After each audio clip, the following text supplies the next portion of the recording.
Harpreet Kaur and I welcome you all on this online learning platform TV School. So as you know, this is our second live doubt clearing session for the class 9th and chapter 3 and 4, that is atom and molecules and structure of atom. So Rajay, I was expecting the doubt from your side. If you are facing any query or doubt related to this chapter, let me know. Or is everything clear to you? Rajay, if you are facing any difficulty in this chapter, do let me know so that we can start. Otherwise, I will brief the chapter.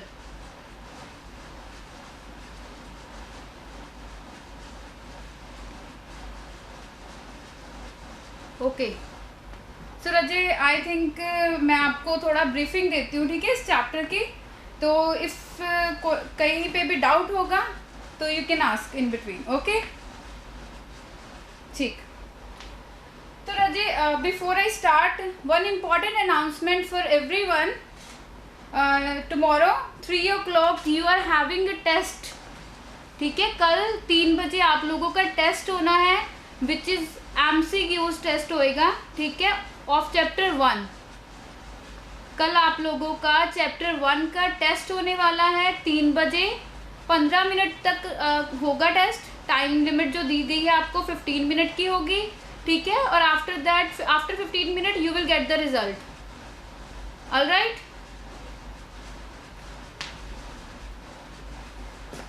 ठीक है रजय. सो I repeat, tomorrow at 3 PM you will having a test. Okay, so tomorrow you will having a test for chapter 1 which is of 15 minute containing MCQs question. ठीक है, पहले chapter का test होगा, MCQs question होंगे, 15 minute मिलेंगे आपको उसको करने के लिए, and after that you will get the result after 15 minute. Okay, तो be prepare for the tomorrow test. This is for class 9th and chapter 3 and 4, that is atom and molecules and structure of atom. तो रजय, इस chapter में ना हम लोगों ने क्या करना था कि जो एटम क्या है वो देखने हैं, मॉलिक्यूल्स क्या होते हैं वो देखने हैं, और स्ट्रक्चर ऑफ एटम क्या होगा 4th चैप्टर में हम वो देखेंगे. ठीक है, तो यहाँ पे क्या हो रहा है, 1 by 1 साइंटिस्ट आए, उन्होंने हम बहुत सारी डिस्कवरी करी, जिस डिस्कवरी में बताया गया कि जो एटम और मॉलिक्यूल्स होती हैं वो क्या होते हैं, और जो स्ट्रक्चर ऑफ एटम होता है वो क्या होता है. ठीक है, तो इसको स्टार्ट करने से पहले, सबसे पहले, ठीक है, मैं ब्रीफ कर रही हूँ चैप्टर को. अगर आपको कोई प्रॉब्लम रहती है बीच में, यू कैन आस्क. रजय, मेरे को लगा आप अभी तक ना गो थ्रू नहीं हुए हो इस चैप्टर से, that's why you are not having any doubt. Otherwise I am expecting doubt from your side, क्योंकि इस चैप्टर में मोस्टली बच्चे जो हैं वो डाउट फेस करते हैं. तो मेरे को लगता था कि आप भी दोगे लाइव में कुछ डाउट. तो आज आपका कोई डाउट नहीं है, तो मैं अपनी तरफ से जो एक्सप्लेन करना चाहती हूँ आप लोगों को, कि आपको पता हो इतनी सारी चीज़ें क्या क्या पढ़ने वाले हैं, वो मैं आपको इस वाले लाइव सेशन में बता रही हूँ. ठीक है, तो हम स्टार्ट करते हैं विद अपना 3rd चैप्टर जो है एटम एंड मॉलिक्यूल्स. तो रजय, इन एटम एंड मॉलिक्यूल सबसे पहले जो साइंटिस्ट आए थे दैट इज डाल्टन. डाल्टन जो आए थे उन्होंने हमें बताया, the first scientist name Dalton. ठीक है, ही डिस्कवर्ड एटम. तो Rajay, what he told us that कि जो एटम है, पहले तो उसने देखा कि जो हमारी सराउंडिंग है उसमें बहुत सारे क्या जो है मटेरियल पाए जाते हैं, और अगर हम मटेरियल को ब्रेक करते हैं, छोटे छोटे पार्ट में ब्रेक करते हैं, then we reach a conclusion. क्या कंक्लूजन था कि वो सारे के सारे मैटर जितनी भी सराउंडिंग में है वो किसी ना किसी एटम से मिलकर बने हुए हैं. ठीक है, तो वो एटम क्या है, कैसा है, ये सब हम आज जानेंगे. तो सबसे पहले जो बात डाल्टन लेके आए, साइंटिस्ट ने जो बताया वो क्या था कि जो all the material particle, like I am having chalk in my hand, तो अगर मैं इसको ब्रेक करती हूँ, स्मॉल स्मॉल पार्ट में ब्रेक करा जाता है, तो अल्टीमेटली स्मॉलेस्ट यूनिट होगा, स्मॉलेस्ट यूनिट जिसको हम आगे डिवाइड नहीं कर सकते. ठीक है, तो उस वाले यूनिट को हम बोलते हैं एटम। ठीक है, तो आपको पता है कि जो अपना ये चौक है, this is made up of carbon atoms. ठीक है, कार्बन का बना हुआ है। तो अगर मैं ब्रेक करूंगी इतना उसको छोटा हो जाता है कि आप अपनी नेक्ड आई से उसको नहीं देख सकते हो। ठीक है, you can't see with your necked आई। तो जो उसने बताया कि जो मैटर है वो बहुत ही स्मॉलेस्ट यूनिट से मिलकर बना होता है। वो स्मॉलेस्ट यूनिट का नाम है एटम। लाइक कि जैसे कोई बिल्डिंग ले लो। ठीक है, तो कोई भी बिल्डिंग है, अगर आप देखते हो कमरा भी है बनाने के लिए, जब हम सबसे पहले क्या यूज़ करते हैं इसको बनाने के लिए, ईंटें लेके आते हैं। तो एक ईंट के ऊपर दूसरी, दूसरी के ऊपर तीसरी, सिमिलर वे से हम क्या करते हैं, एक वॉल कंस्ट्रक्ट करते हैं, उसके बाद दूसरी वॉल करते हैं। इस तरह से जो एक कमरा रेडी होता है, फिर ढेर सारे कमरे रेडी होते हैं एंड बिल्डिंग बन जाती है। तो बिल्डिंग का जो ब्लॉक है, यूनिट ब्लॉक है, जो जिससे मिलके सारी की सारी बिल्डिंग बनी है, तो वो क्या होगा, ब्रिक। जो ईंट हम यूज़ कर रहे हैं उसी से मिलके सारा कुछ बन रहा है, तो वो उसका बिल्डिंग ब्लॉक होता है। यानी कि ईंट को बार बार लगाया तो हमारे ईंट को बार बार लगा के हमारे पास क्या बन रही है, बिल्डिंग बन रही है। सो नाउ इसी तरह से ये जो चौक है, इसमें कार्बन एटम्स जो है, कितने सारे मॉलिक्यूल्स। अब ये देखने में बहुत छोटा लग रहा है, या फिर आप शीट ऑफ पेपर ले लो। एक पेपर की जो शीट होती है उसमें भी मिलियंस ऑफ एटम जो होते हैं वो मिलके क्या करते हैं, एक शीट को बनाते हैं। कोई भी पेपर की शीट, जैसे कि हमारे पास ऐसी कोई भी शीट आप उठा लेते हो। ठीक है, ये जो कोई भी शीट है, अगर ऐसी कोई भी शीट होती है वो क्या है, मिलियंस ऑफ एटम से मिलके बनती है। तो अगर इसमें मिलियंस ऑफ एटम है तो आप देख सकते हो कि एटम का जो साइज है वो कितना स्मॉल है। ठीक है, तो एटम का जो साइज होता है वो होता है 10⁻⁻10 नैनोमीटर। ठीक है, एटम का जो साइज होता है 10⁻⁻10 जो होता है इसका मीटर, 10⁻⁻10 मीटर जो इसका जो साइज होता है। ठीक है, तो यहाँ पे जो एटम है उसका साइज इतना है which you can't see with your eyes. ठीक है, तो बहुत ही छोटा हो गया, आप अपनी आइज से देख नहीं सकते हो। इसके लिए हम जो इसको हम बोलते हैं कि ये हम ऐसे नेचर में ऑब्जर्व नहीं कर सकते, बट मैटर जो है वो ऑब्जर्व कर सकते हैं। आप चौक देख सकते हो, शीट देख सकते हो, फैन देख सकते हो, कोई प्लास्टिक का मटेरियल देख सकते हो। सबका सब जो भी आपके इन्वायरमेंट में या आसपास चीज़ें हैं वो सब की सब क्या है, एटम से मिलकर बनते हैं। तो डाल्टन जो थ्योरी लेके आए हैं उस थ्योरी में उसने क्या बताया है कि एटम क्या है, एक टाइनी पार्टिकल है। एटम क्या है, एक tiny particle. Tiny means it is very very very small. ठीक है, तो इसने ये बताया। फर्दर उसने बताया कि एटम को हम ये क्या है, इंडिविजिबल है। इंडिविजिबल मतलब उसको फर्दर ऑन ब्रेक नहीं करा जा सकता। तो आपने देखा होगा periodic table, I am expecting कि आपको पीरियोडिक टेबल के बारे में थोड़ा बहुत पता है। ठीक है, तो जो पीरियोडिक टेबल होता है उसमें अलग अलग से एटम होते हैं। ठीक है, एलिमेंट्स होते हैं, हाइड्रोजन, हीलियम, ऐसे करके डिफरेंट जो लिथियम, ऐसे करके आपने पढ़ा ही होगा, copper, zinc, aluminium, these are the elements जो कि पीरियोडिक टेबल में हैं। ठीक है, तो अगर कोई मॉलिक्यूल, जैसे कि इसके हाइड्रोजन है, ठीक है, तो ये हाइड्रोजन जो है इसमें क्या है, हाइड्रोजन के जो एटम होंगे वो क्या होंगे, सेम होंगे। लाइक अगर मैं हाइड्रोजन गैस लेती हूँ, ठीक है, ऐसे ऐसे होता है, दो हाइड्रोजन होते हैं, तो दोनों के दोनों हाइड्रोजन के जो एटम होंगे वो सेम होंगे। ठीक है, पर अगर मैं हाइड्रोजन के एटम को हीलियम के साथ कंपेयर करूंगी तो हाइड्रोजन का एटम जो है हीलियम से क्या होगा, डिफरेंट होगा। तो यहाँ पे डाल्टन ने एक और चीज़ बताई कि अगर एटम किसी एक ही एलिमेंट के हैं, अगर एटम किसी एक ही एलिमेंट के हैं वो क्या होंगे, सेम होंगे। अगर एटम किसी दो एलिमेंट लेते हो कोई भी पीरियोडिक टेबल के, इधर यू टेक कॉपर ले लो, चाहे आयरन ले लो, सोडियम ले लो, सिलिकॉन ले लो, एल्यूमिनियम ले लो, कोई भी एटम अगर आप एलिमेंट उठाते हो तो उसका जो एटम होता है वो क्या होता है, डिफरेंट होता है दूसरे एटम से। ठीक है रजी, जो मैं बता रही हूँ क्लियर है? I am making sense to all of you?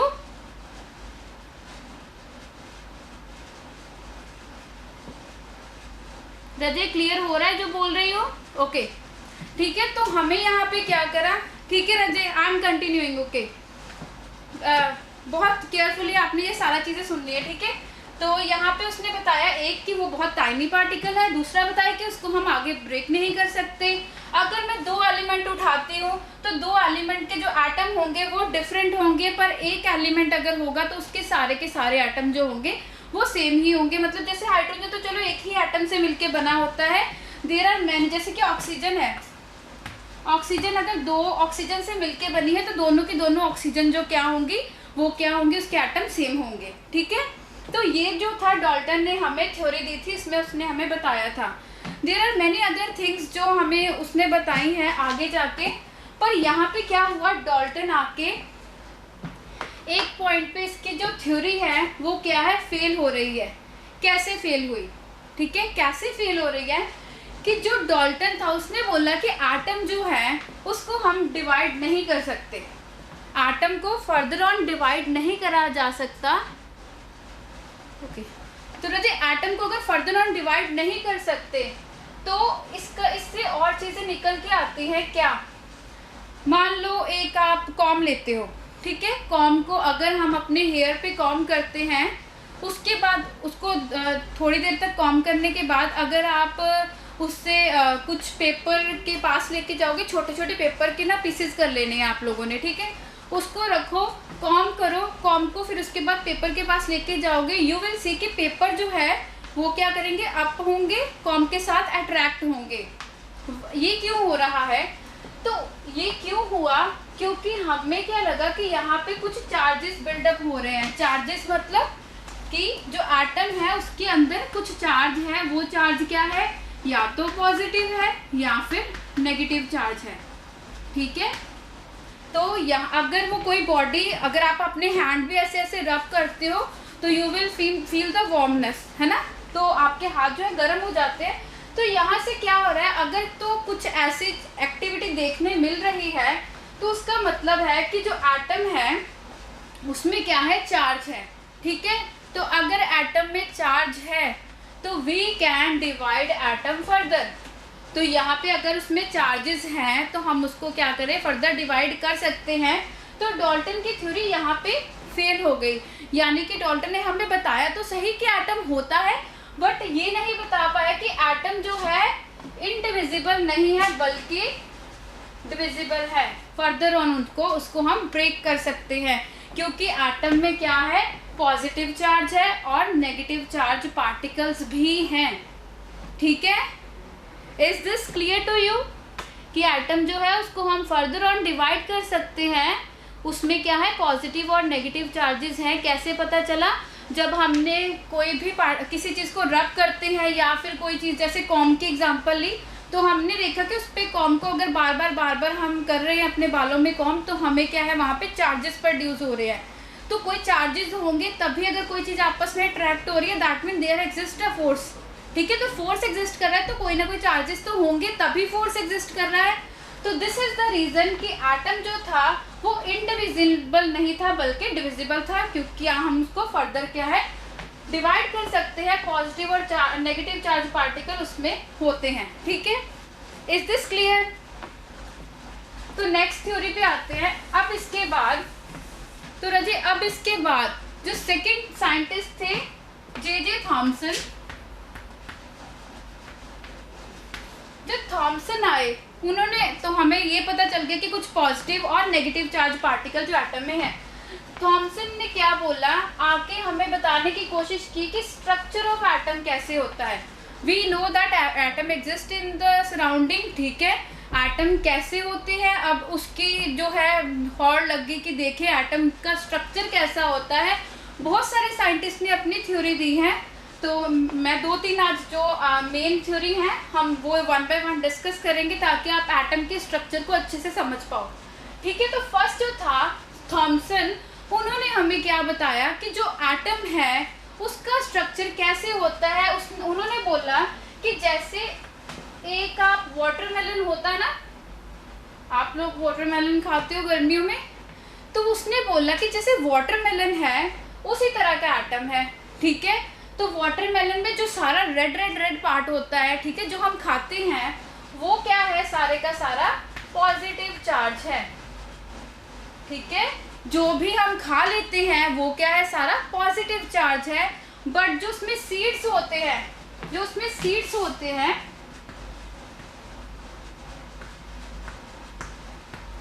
ठीक है, वो क्या है, नेगेटिव चार्ज। ठीक है, तो वो क्या है, नेगेटिव चार्ज है। तो पॉजिटिव चार्ज पार्टिकल को हमने नाम दिया था प्रोटॉन का। क्या नाम दिया, प्रोटॉन। पॉजिटिवली चार्ज पार्टिकल और negative charge particle are electrons.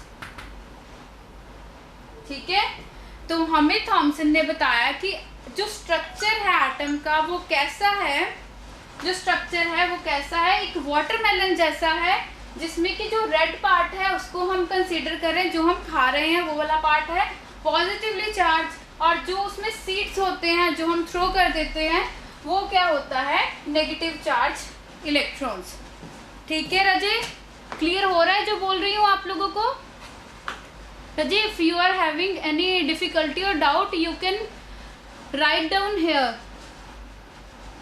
कोई दिक्कत आ रही है तो मेरे को बता सकते हो, ठीक है, मैं इसी को फिर कंपाइल करके आपकी जो क्यूरीज है उसको क्लियर कर दूंगी।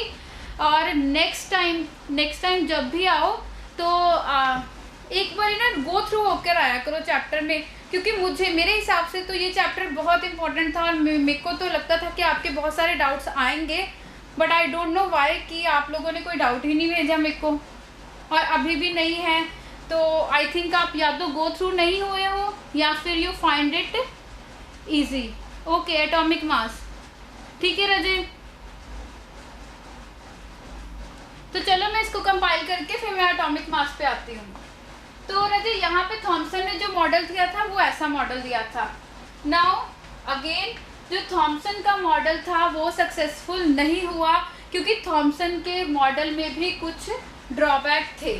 ठीक है, तो ये भी जो एटॉमिक स्ट्रक्चर है उसको अच्छे से एक्सप्लेन नहीं कर पाए थे। तो इसकी जो थ्योरी थी उसके बाद हमने जो इसकी जो थ्योरी थी वो फेल हो गई, और सेकंड जो थ्योरी आई है इसके बाद वो है रदरफोर्ड थ्योरी। ठीक है, तो रदरफोर्ड ने क्या आकर बताया है एटम का स्ट्रक्चर। तो राजा ये 3 साइंटिस्ट थे जिन्होंने आके ना बार बार अपना स्ट्रक्चर देने की कोशिश करी है कि एटम कैसा दिखता है उनके हिसाब से। ठीक है, तो ये वाला बहुत इंपॉर्टेंट है जो बताने जा रही हूँ, इसको अच्छे से समझना है। तो रदरफोर्ड ने क्या करा, एक ना शीट ले ली, ठीक है, गोल्ड की शीट ले ली उन्होंने, और उसमें क्या करा, अल्फा पार्टिकल जो है स्ट्राइक करवाए हैं। ठीक है, उस पर क्या करा, अल्फा पार्टिकल स्ट्राइक कराए हैं। अब आप बोलोगे कि मैम अल्फा पार्टिकल क्या थे। अल्फा पार्टिकल जो होते हैं they are heavy particle, positively charge particle. ठीक है, तो इनका जो मास होता है ज़्यादा होता है, पॉजिटिवली चार्ज पार्टिकल होते हैं। तो क्या एक्सपेक्ट करा था, पहले तो उसने क्या सोचा था, ओके अंश वेट फॉर दिस, ठीक है, इसके बाद I will discuss, this is very important रजे, पहले इस पे ध्यान देते हैं। रदरफोर्ड मॉडल में क्या बोला था उसने, रदरफोर्ड ने अस्यूम करा कि अगर मैं अल्फा पार्टिकल को, ठीक है, एक शीट के ऊपर लेके जाता हूँ तो वो क्या करते हैं, यहाँ पे ये शीट पे क्या है, एटम है। ठीक है, एटम में क्या था, पॉजिटिव चार्ज, नेगेटिव चार्ज। ठीक है, तो अगर यहाँ पे पॉजिटिव चार्ज जो है, यहाँ पे मान लो एटम प्रेजेंट है, तो यहाँ पे क्या हुआ, उसने बोला कि जैसे प्रोटॉन होते हैं वो अल्फा पार्टिकल से क्या होते हैं, लेस मासिव होते हैं। ठीक है, यानी कि हल्के होते हैं, अल्फा पार्टिकल क्या होता है, हैवी होता है। ठीक है, तो जब इसकी रेडिएशन इस पे फॉल करेगी तो उसने क्या सोचा कि ये इससे टकराकर वापस चले जाएगी, क्योंकि यहाँ पे alpha particle is positively charge and जो प्रोटॉन है this is also positively charge particle. तो अगर पॉजिटिव पॉजिटिव आपस में टकराते हैं तो वो क्या करेंगे, आपस में रिपेल होएंगे। तो यानी कि उसने ज्यूम करा कि अल्फा पार्टिकल जो है इससे टकराएंगे और फिर क्या करेंगे, वापस चले जाएंगे। ठीक है, बट उसकी जो ये अजम्पशन थी वो भी गलत साबित हुई। कैसे, क्योंकि जब अल्फा पार्टिकल आई यहाँ पे तो क्या ऑब्जर्वेशन जो निकल के आई थी, तो कुछ तो थे जो वापस चले गए, जैसे कि ये इससे टकराया और एज इट इज जैसे आया था उसी रास्ते वापस हो गया।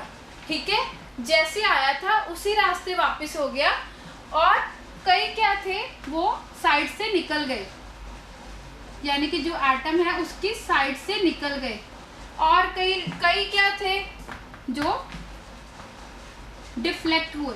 ठीक है, तो कुछ जो थे सीधे निकल गए, कुछ डिफ्लेक्ट हुए, कुछ बिल्कुल रिट्रेस हो गए, यानी कि गए और वापस आ गए सेम टू सेम वही रास्ते से। ठीक है, तो ऐसा क्यों हुआ? क्योंकि जब अल्फा पार्टिकल हमने अज्यूम करा था कि वो क्या है, थोड़ी बहुत डिफ्लेक्शन जो है फेस करेंगे। रदरफोर्ड ने जो अज्यूम करा था अपनी थ्योरी में, क्या अज्यूम करा था कि वो कुछ ना कुछ डिफ्लेक्शन जो है फेस करने वाले हैं, बट जो डिफ्लेक्शन तो हुई नहीं। डिफ्लेक्शन मतलब राजे किसी चीज़ से टकरा के वापस, ओके, किसी एंगल पे जो स्कैटर्ड हो जाना, चाहे ऐसे या फिर किसी और तरह से जो है एक एंगल से डिफ्लेक्ट हो जाना, वापस आ जाना। तो यहाँ पे क्या हुआ, जब अल्फा पार्टिकल वहाँ पे जाने लगे तो कुछ तो सीधे निकल गए, कुछ रिफ्लेक्ट हुए और कुछ रिबाउंड हुए। इससे क्या पता चला, जो तो सीधे चले गए। अब सीधी कोई चीज़ कैसे जा सकती है अगर उसको रास्ता मिल जाए। ठीक है, तो दैट मीन एटम के अंदर खाली स्पेस जो है वो है, जिसकी वजह से जो अल्फा पार्टिकल है वो सीधा के सीधा चले जा रहे हैं। ठीक है, अगर देखो कोई चीज़ सीधी निकल रही है दैट मीन उसके अंदर उसको किसी ने रोका नहीं है, यानी कि स्पेस जो थी ऑलरेडी अंदर, तो अगर स्पेस थी तो वो सामने से निकल गया। सेकेंडली जो वापस आए हैं तो उसमें से क्या पता चला है कि उसमें छोटी सी डिफ्लेक्शन जो हुई है, दैट मीन छोटी डिफ्लेक्शन, कुछ डिफ्लेक्शन हुई हैं, उसका मतलब है कि जो पॉजिटिव चार्ज है वो यहाँ पे, जैसे थॉमसन ने बताया था कि पूरे इसमें है, इस तरह से नहीं है, बल्कि किसी एक पॉइंट पे कॉन्सेंट्रेटेड है, यानी कि किसी एक पॉइंट पे है। सारे के सारे एटम में खाली जगह है। एक तो ये बात निकाली क्योंकि अल्फा पार्टिकल्स जो आए थे वो सीधे निकल गए। ठीक है, तो किसी से डिफ्लेक्ट हुए तो पता चला कि यहाँ पे क्या है, कुछ ना कुछ छोटा सा पार्ट है जो क्या है, पॉजिटिव चार्ज है। ठीक है, सेकेंडली कुछ तो बिल्कुल ही रीबाउंड हो गए। अब कोई चीज़ रीबाउंड होगी दैट मीन कुछ स्ट्रॉन्ग फोर्सेस एक्ट कर रही है, यानी कि यहाँ पे कुछ एक ज़्यादा मास पड़ा हुआ है। ठीक है, एक प्रोटॉन नहीं है बल्कि यहाँ पे क्या है, न्यूक्लियस है। तो ये बड़ी इंपॉर्टेंट जो थी ऑब्जर्वेशन रदरफोर्ड ने करी। ठीक है रजी, क्लियर हो रहा है आप लोगों को? बिकॉज आई डोंट नो आपने कितना चैप्टर पढ़ा है या कितना नहीं पढ़ा है। मैं इन जनरल वे ही आपको बता रही हूँ, बहुत ज़्यादा डिटेल में नहीं जाने की कोशिश कर रही हूँ, बट स्टिल जितना हो सके मैं एक्सप्लेन करने की कोशिश करूँगी इसमें। ठीक है, क्योंकि यहाँ पे 2 चैप्टर है तो पॉसिबल नहीं है कि मैं 40 मिनट में आपको सारा कुछ ही बता दूँ। ठीक है, ये तो वैसे भी ये डाउट क्लियरिंग करने का सेशन है, ना कि आपको सारी जो हमने आपके जो चैप्टर है आपके पास ऑलरेडी वीडियोस है उसकी। ठीक है, तो वो उसके लिए तो है नहीं। स्टिल हम कोशिश कर रहे हैं कि आपको यहाँ पे कुछ ना कुछ यहाँ बता दिया जाए, है ना, ताकि आपके जो डाउट फर्दर ऑन शायद ना आए इसके बाद। तो यहाँ पे रदरफोर्ड ने बताया कि जो थे एटम का जो स्ट्रक्चर है वो कैसा है, उसमें मोस्टली जो है खाली जगह है। ठीक है, एम्प्टी स्पेस आर देयर। तो यहाँ पे जो कॉन्सेंट्रेटेड कुछ मास है जिसको हमने न्यूक्लियस बोला। ठीक है, और फर्दर ऑन और क्या निकल के आया है कि जो न्यूक्लियस है इसमें proton positively charge particle are there, also there are another term which is neutron. Neutron Rajay उसको एन से डिनोट करते हैं। न्यूट्रॉन क्या है, जो चार्जलेस पार्टिकल है, यानी कि इस पे नो चार्ज। तो हमने पढ़ा इलेक्ट्रॉन नेगेटिवली चार्ज, जो प्रोटॉन थे पॉजिटिवली चार्ज, और यहाँ पे न्यूक्लियस के अंदर एक और निकल के आया पार्टिकल, वो था न्यूट्रॉन, जिसपे क्या है, नो चार्ज, यानी कि it is a chargeless particle, but इसका मास जो है वो प्रोटॉन के आसपास ही होता है। प्रोटॉन के जितना ही अप्रॉक्सीमेटली समझा जा सकता है, पर इस पे चार्ज जो है 0 है, प्रोटॉन पे क्या है, पॉजिटिव चार्ज है। और इलेक्ट्रॉन जो है बहुत ही हल्के होते हैं, पर उस पर चार्ज क्या होता है, नेगेटिव चार्ज होता है। तो this is about the Rutherford model. Again in this model जो हमें उसमें बताया कि जो प्रोटॉन है वो तो सेंटर पे है और आसपास क्या है, इलेक्ट्रॉन जो है आसपास उसके घूम रहे हैं। ठीक है, तो जो इलेक्ट्रॉन है उसके आसपास है। तो यहाँ पे ऐसे ऐसे इलेक्ट्रॉन उन्होंने बताया कि आसपास है। पर रजे यहाँ पे फर्दर ऑन फिर से ड्रॉबैक आ गया। अब क्या ड्रॉबैक आया कि अगर कोई चीज़, लिसन केयरफुली, अगर कोई चीज़ घूम रही है तो दैट मीन अगर वो ऑर्बिट में घूम रही है तो वो कुछ ना कुछ क्या करेगी, एनर्जी को एक्सेलरेट करने के लिए एनर्जी को लूज करेगी। घूमना मतलब वो एक्सेलरेशन दिखा रही है। अगर कुछ घूम रहा है तो वो एनर्जी लेस अपनी एनर्जी जो है रिलीज करेंगे। अगर एनर्जी रिलीज करते हैं तो ऐसा होगा कि इलेक्ट्रॉन जो है वो न्यूक्लियस में आकर फॉल हो जाएंगे, या फिर क्या करें, कह सकते हैं हम, जो एटम है वो अनस्टेबल हो जाएगा। ठीक है, तो एटम क्या है, अनस्टेबल हो जाएगा। अगर एटम अनस्टेबल हो जाता है, ओके, तो अगर एटम जो है अनस्टेबल हो जाता है तो वहाँ पे क्या होता है, दैट मीन अगर मैटर ही अनस्टेबल है तो कोई भी हमारे जो सराउंडिंग है उसमें कोई भी मैटर एग्जिस्ट नहीं करने वाली है। तो दिस इज इम्पॉर्टेंट एस्पेक्ट जो हमारा निकल के आया था। ये थ्योरी थी और इसका स्ट्रक्चर ऐसे निकल के आया। बट उसमें क्या है कि अगर इलेक्ट्रॉन घूमेगा तो एनर्जी रिलीज करेगा तो वो न्यूक्लियस में गिर जाएगा। अगर वो न्यूक्लियस में गिर गया या फिर ख़त्म ही हो गया तो अनस्टेबल हो गया। अगर एटम अनस्टेबल होते हैं तो वो कोई भी जो मैटर है नहीं बना सकते। लेकिन जैसे कि ये चौक है तो ये चौक नहीं एग्जिस्ट करना था, या कोई भी मैटर है सराउंडिंग में एग्जिस्ट नहीं करेगी अगर एटम ही अनस्टेबल है। अनस्टेबल मतलब वो किसी के साथ कंबाइन ही नहीं होगा या कोई भी रिएक्टिविटी नहीं दिखाएगा। ठीक है, तो अगर कुछ भी नहीं दिखाएगा तो हमारे पास जो सारी चीज़ें हैं वो कहाँ से आई, राइट। तो यहाँ पे ये बात निकल के आई, तो ये एक ड्रॉबैक था। फर्दर ऑन इस ड्रॉबैक को रिमूव करा गया। नेक्स्ट साइंटिस्ट जो थे हमारे बोहर, उन्होंने ये रिमूव करा। तो अगली देखते हैं क्या हुआ यहाँ पे। तो रजे यहाँ पे बोहर आए नेक्स्ट। उन्होंने क्या बताया, बोहर अपना एक मॉडल लेके आए। तो उन्होंने हमें क्या बताया कि जो एटम है वो क्या कर रहे हैं, एक तो उसमें जो न्यूक्लियस है वो तो क्लियर हो गया। वो तो रदरफोर्ड ने बहुत इंपॉर्टेंट बात बताई कि अंदर एक न्यूक्लियस है। ठीक है, तो न्यूक्लियस में न्यूट्रॉन और प्रोटॉन जो है वहाँ पे प्रेजेंट है। नेक्स्ट जो क्या बताया गया है कि जो बोहर ने बताया कि इलेक्ट्रॉन जो है एक डिस्क्रीट ऑर्बिट में जो रिवॉल्व कर रहे हैं। क्या कर रहा है, डिस्क्रीट ऑर्बिट्स हैं जहाँ पे इलेक्ट्रॉन क्या है, घूम रहे हैं उसके आसपास। डिस्क्रीट मतलब जैसे एक, फिर ये दूसरा, ठीक है, फर्दर ऑन तीसरा, इस तरह से। तो उसने बताया कि यहाँ पे जो एक ही अगर रिवॉल्व कर रहे हैं तो एक ही जगह पे रिवॉल्व कर रहे हैं, यानी कि एक उसका सर्कुलर पाथ है वो उसी पे घूमेगा। अगर वो उसी पे घूमेगा तो फिर वो एनर्जी जो है लूज नहीं करेगा। अगर एनर्जी लूज नहीं करता तो वो अपनी जो उसका ऑर्बिट है उसकी जो एक पाथ बनाया हुआ है वहीं पर वो क्या है, एक फिक्स रहता है वहाँ पे। ठीक है, तो यहाँ पे उसने ये बताया हमें कि जो ऑर्बिट के आसपास ही इलेक्ट्रॉन है घूमे जाएंगे और वो क्या करेंगे, अंदर फॉल नहीं करेंगे। तो this is the important point which is given by Bohr model कि यहाँ पे एटम के अंदर अलग अलग से ऑर्बिट है जिसको हम बोलते हैं डिस्क्रीट ऑर्बिटल। और डिस्क्रीट का मतलब होता है 1 2 3। ठीक है, एक वर्ड होता है ना कंटिन्यूस मतलब कि ऐसे कुछ चलता ही जाए जिसमें कोई ब्रेकेज ना हो। ठीक है, तो डिस्क्रीट का मतलब होता है 1 आ गया, 2 आ गया, ठीक है, 3 आ गया, ऐसे कोई भी क्वांटिटी जो टूट के आती है। अगर जैसे कि 1 में 1.1 1.2 all other terms are there, तो वहाँ पे क्या है, डिस्क्रीट है, 1 2 3 4 इस तरह से है ऑर्बिट्स, ना कि कंटिन्यूस है। तो ऐसा कोई चीज़ निकल के नहीं आई। तो बोहर ने हमें ये एक इम्पॉर्टेंट जो है यहाँ पे दिया था अबाउट द मॉडल। तो आई होप थोड़ा बहुत आपको क्लियर हो गया होगा।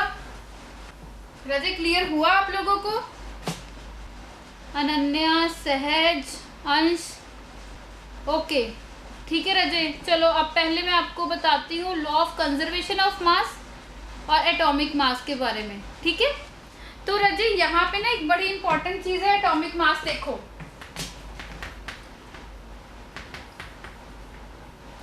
हमें पता है अलग अलग एलिमेंट जो है वो पीरियोडिक टेबल में एग्जिस्ट कर रहे हैं।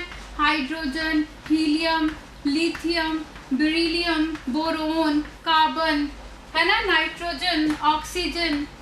ठीक है, these are the element existing in the periodic table. बहुत सारे हैं, यहाँ पे मैं कुछ ही लिख पाई हूँ। तो इनका क्या है, पर्टिकुलर एक मास होता है। ठीक है, क्योंकि अगर कोई एटम है, अगर नेचर में एग्जिस्ट कर रहा है तो उसका कोई ना कोई मास भी होगा, राइट। तो मास होता है इनका।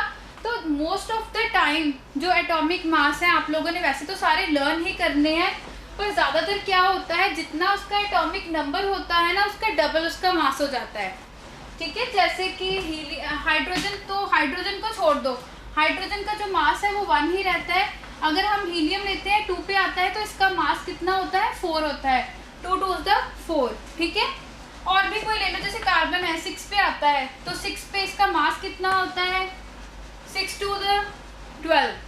तो अगर नाइट्रोजन है 7 पे आता है, इसका मास कितना हुआ, 14। ऑक्सीजन अगर 8 पे आता है तो इसका मास कितना हुआ, 8 2 16। रजय क्लियर हो रहा है क्या लिख रही हूँ? ओके अनन्या, वेट करो रजय, वेट करो, बताती हूँ अभी। तो अगर पहले तो देखो, यानी कि कोई ना कोई जो भी यहाँ पे एटम एग्जिस्ट कर रहे हैं उनका कुछ ना कुछ मास होता है जिसको हम बोल देते हैं कि उसका एटॉमिक मास है, ठीक है। हर एटम का कुछ ना कुछ मास होता है जिसको हम एटॉमिक मास बोलते हैं। पर यहाँ पे आप लोगों ने बहुत ध्यान से एक चीज़ देखनी है। क्या चीज़ देखनी है यहाँ पे, कि अगर इस हमेशा ये ज़रूरी नहीं है कि जितना है उसका डबल ही उसका मास होगा, ठीक है। ये एक ट्रिक है, कुछ एलिमेंट में जो काम आती है बट कुछ एलिमेंट में काम नहीं आती। तो जैसे कि हमारा सोडियम ले लो, ठीक है। सोडियम कितना है, 11 पे है। अब आप बोलोगे कि मैम 11 2 22, तो मास हो गया 22। नो, ठीक है, this is not the case. इसका मास 22 नहीं बल्कि 23 होता है, ठीक है। तो ये कुछ बातें आप लोगों ने याद करनी है रजय, ये सारा याद करके रखना है। Who was asking this question? Okay Sahajpreet, Rajay इसको याद करना है आप लोगों ने। इसको ज़्यादातर तो जो होंगे वो जितने एटॉमिक नंबर, पहले तो मैं आपको सजेस्ट करूँगी आप पहले 30 एलिमेंट्स जो है पीरियोडिक टेबल के उनको लर्न करें, ठीक है। तो उनके जो मासेस होंगे most of the time double होंगे, जो डबल नहीं होंगे आपने उसको ऐसे ही ना राउंड करके रख लो, ताकि जब भी आप उसको पढ़ोगे तो आपको याद रहेगा कि हाँ ये आता तो 11 पे है पर इसका 22 मास नहीं है बल्कि 23 मास है। मोर ओवर जो क्लोरीन है रजय, क्लोरीन यहाँ पे ना, यहाँ पे एक और इम्पोर्टेंट चीज़ देखनी है आप लोगों ने।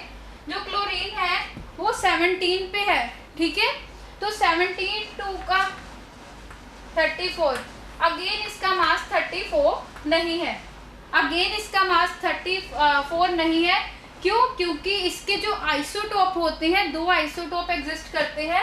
एक आइसोटोप जो होता है उसका मास होता है 35 और एक जो होता है उसका मास होता है 37, ठीक है। 2 आइसोटोप एग्जिस्ट करते हैं, one is having mass 35 and other is 37। तो यहाँ पे रजित 35 और 37 की जगह पे इसका मास हम 35.5 लेते हैं। इसकी जो कैलकुलेशन है मैं आपको करके ग्रुप में सेंड कर दूंगी अगर आप चाहो तो, नहीं तो मैं अभी भी एक्सप्लेन कर सकती हूँ। We are having time. Thank you Rajay. Sahajpreet आपको क्लियर हुआ रजय? अब जब भी आपने लर्न करना है atomic mass, right down the element, ठीक है। Most of the element are having mass जो उनका डबल होगा, ठीक है। जैसे मैंने आपको बताया जिनका नहीं डबल होता उन पे सर्कल कर लो, ठीक है। तो आप एक अपना जब भी केमिस्ट्री की नोटबुक बनाते हो सबसे पहले उसके एलिमेंट 30 एलिमेंट फर्स्ट आप लिख लो, दैट इज सफिशिएंट। मेरे ख्याल से तो आप लोगों को सफिशिएंट होंगे, ठीक है। तो this is about atomic masses. आप लोगों ने मोस्टली ये लर्न करने वाले ही हैं, पर लर्न करने का ये एक तरीका है। नेक्स्ट किसी ने पूछा था law of conservation of mass. Okay Ansh, your question Rajay, law of conservation of mass देखते हैं क्या है। This is from the first chapter, जो पहला ही टॉपिक है उसका, law of conservation of mass. See, law of conservation of mass. तो रजी यहाँ पे क्या है, पूरी की पूरी यूनिवर्स में जितना भी मास है वो कंजर्व है, मतलब कि वो एक फॉर्म से दूसरे फॉर्म में तो शिफ्ट हो रहा है बट उसका क्या है, खत्म नहीं हो रहा, ठीक है। तो यहाँ पे है मास जो है हमेशा क्या है, कंजर्व रहेगा। फॉर एग्जाम्पल अगर आप वाटर मॉलिक्यूल लेते हो, वाटर में क्या है, H2O, this is the formula. मैं बहुत सिंपल लेके चल रही हूँ क्योंकि इसका फॉर्मूला मेरे ख्याल से सबको पता होगा वाटर का। तो यहाँ पे H2O is the molecule of water. तो इसका मास कैसे कैलकुलेट करोगे? आपको पता है जो atomic mass of hydrogen is what? It is 1। ठीक है, तो यहाँ पे 2 एटम है, 2 × 1 प्लस ऑक्सीजन का कितना एटम है? ओनली 1। और ऑक्सीजन कितना एटॉमिक नंबर पे था? 8 पे। तो 8 को मतलब कि इसका मास कितना होगा? यानी कि इसका मास हो गया 16। तो टोटल मास कितना आ गया? 18 U। ठीक है, तो इस मास को हम U में लिखते हैं। This is the unit. तो यहाँ पे रजे, अगर आप टैप का पानी यूज कर रहे हो उसका भी जो फॉर्मूला है सेम रहेगा। अगर कोई और पानी किसी भी सोर्स से आ रहा है, चाहे कि कहीं से भी आ रहा है, टैप से आ रहा है या कहीं और से आ रहा है, उसका जो मास होगा वो तो सेम ही रहने वाला है एक मॉलिक्यूल का। ठीक है, फर्दर ऑन अगर ये ब्रेक करके कोई दूसरा कंपाउंड भी बनाते हैं, कोई भी रिएक्शन ले लो, तो वहाँ पे भी क्या होगा? लाइक अगर आप सोडियम प्लस क्लोरीन करते हो तो आपको सोडियम क्लोराइड मिल रहा है। तो यहाँ पे जितना इसका मास इस साइड होगा उतना ही मास दूसरी साइड होगा। हाउ? इसका मास कितना है? 23 मैंने अभी बताया था। क्लोरीन का कितना है? 35.5। तो ये जब प्लस होंगे कितना आएगा बताओ? कितना आया रजे? यहाँ पे 5, 8 और 58.5। तो यहाँ पे जो टोटल मास होगा वो कितना होगा? 55.5। इसका जो टोटल होगा वो भी कितना होगा? तो दैट मीन कोई भी रिएक्शन हो रही है उसमें मासेस क्या होंगे? कंजर्व होंगे। This is the law of conservation of मास, कि मास हम खत्म नहीं कर सकते। हाँ, उसकी ट्रांसफॉर्मेशन हो सकती है, एक मास दूसरे में कन्वर्ट होता है या उसके एनर्जी में कन्वर्ट हो सकता है, बट इसको हम खत्म नहीं कर सकते। This is the law of conservation of mass. Am I making sense to all of you? Ansh, Raje, clear हो गया आपको? Okay, how to find the formula of simple compound? Unstable atom. Okay Raje, ठीक है। मैं तो इससे मेरे हिसाब से आप लोगों को इसमें बहुत सारी डिफिकल्टी आने वाली है, because this chapter includes many new terms जो आपको बिल्कुल भी आपने पढ़ी नहीं है। ठीक है, वो आज ही मतलब इसी वाले चैप्टर में आप गो थ्रू होगे ना तो आप पता चलेगा आपको।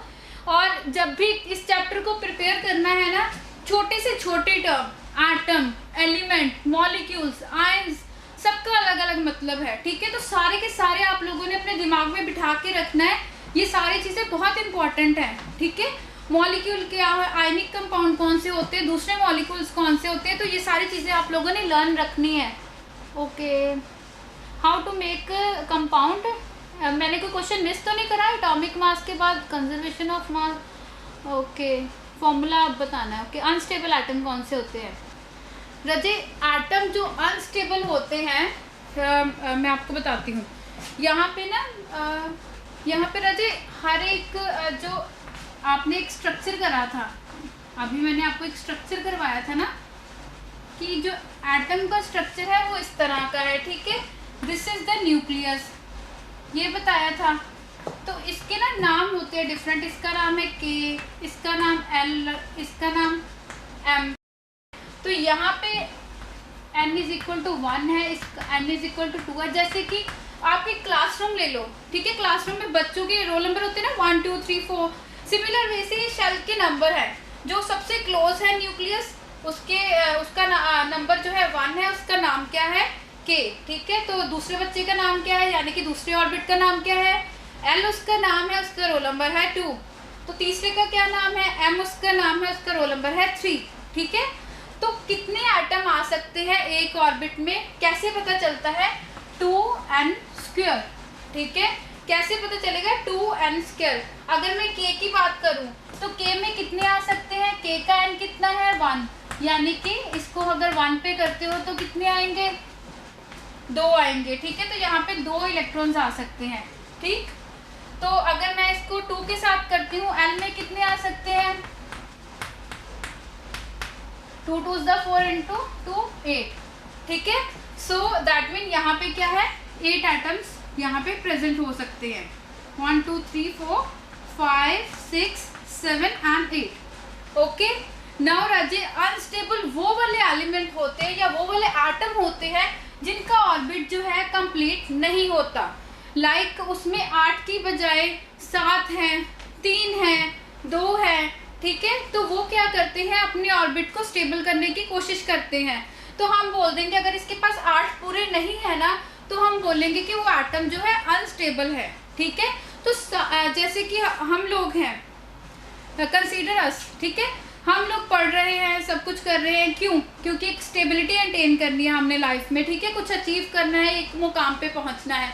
सिमिलर वे से जो एटम है वो भी स्टेबल होना चाहते हैं, वो भी स्टेबल होना चाहते हैं। अगर तो उसके पास पूरे जितनी उसकी जगह है, जितनी उसके पास उतने ही इलेक्ट्रॉन है, लाइक अगर 8 है, 8 की जगह है 8 ही पूरे हैं, तो दैट मीन ये स्टेबल है। अगर 8 से कम हुए तो हम मानते हैं कि वो क्या है, अनस्टेबल है। तो रजे समझ आया अनस्टेबल क्या होता है?